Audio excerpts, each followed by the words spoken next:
voilà encore une petite vidéo pour un exercice d'application. Donc celui-là est un peu particulier, c'est pour vous montrer la réalité d'une construction d'une base de données. Donc on va le voir quand on va construire les différents tableaux. Vous voyez que ici j'ai 6 informations. En fait, j'ai mis 6 colonnes pour n'en remplir qu'une à chaque fois. Donc ça, c'est une mauvaise construction d'une base de données. Donc on aurait dû mettre directement ici collège, lycée, etc.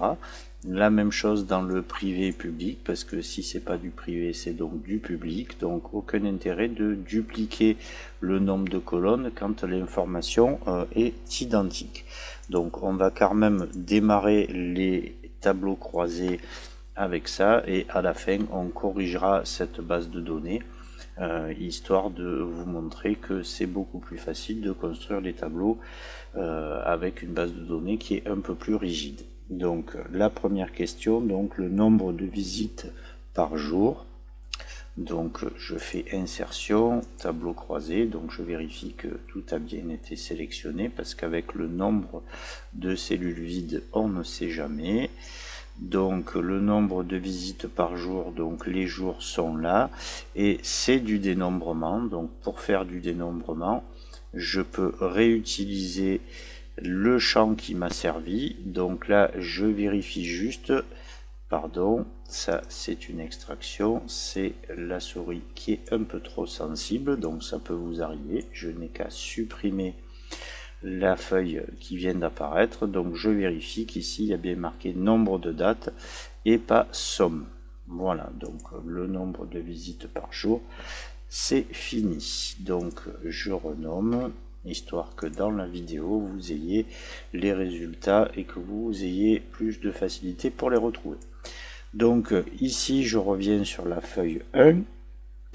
Donc le nombre de visites par sexe, donc je vérifie qu'ici sexe, que c'est sur une seule colonne, et donc je fais insertion, tableau croisé. Donc là ça va faire un tableau croisé tout petit, donc sexe ici, et je refais la même chose ici pour avoir la répartition par sexe. Donc vous voyez que celui-là aussi était très rapide à faire. Alors les vidéos se suivent mais ne se ressemblent pas.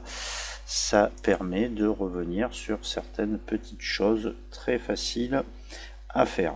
Donc après on vous demande un tableau récapitulatif avec la répartition par âge et par secteur public et privé. Donc là déjà on va être un peu ennuyé, mais c'est pas grave. Donc on fait un tableau croisé, la répartition par âge et par secteur. Donc on va partir avec l'âge ici et par secteur. Donc ça vous oblige à mettre ici le public et le privé. Donc si j'avais mis les deux informations dans la même colonne, ça aurait été fait en une seule fois.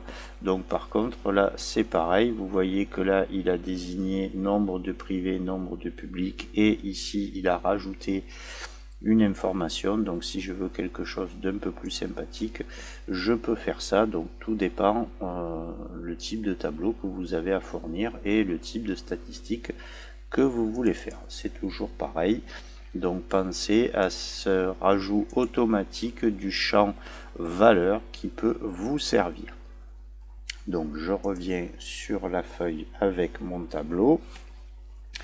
C'est là que va se poser le souci, les bassins et le type d'établissement. Donc si on essaie de construire avec cette base là, donc vous allez voir ce que ça va donner. Ça va nous donner du travail supplémentaire.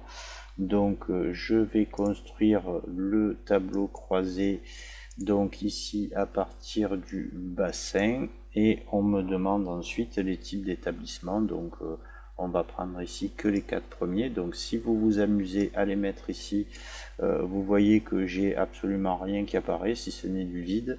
Donc là en fait il va falloir compter les croix, donc il va falloir les déplacer ici. Donc vous voyez que automatiquement il met nombre de collèges, nombre de lycées.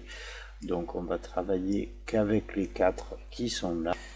En fait, si vous voulez avoir un tableau un peu plus significatif et un peu plus réduit et qui soit un peu plus parlant, on va dire, puisque là la répartition par bassin c'est pas très visible.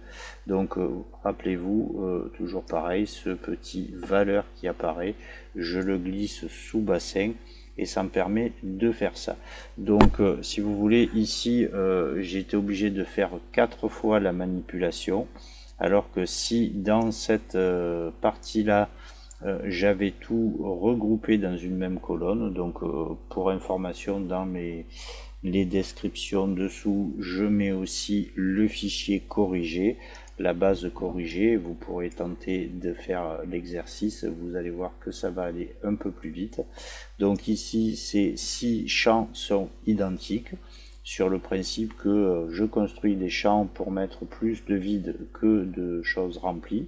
Donc là ça aurait été de mettre collège ici, lycée professionnel, et pareil sur public et privé, ce que j'ai dit au début de la vidéo. Donc regardez le fichier corrigé pour avoir une idée de la manière dont on construit une base de données qui soit efficace et qui nous évite de perdre du temps. Voilà, je vous remercie d'avoir suivi cette vidéo et à la prochaine. Au revoir.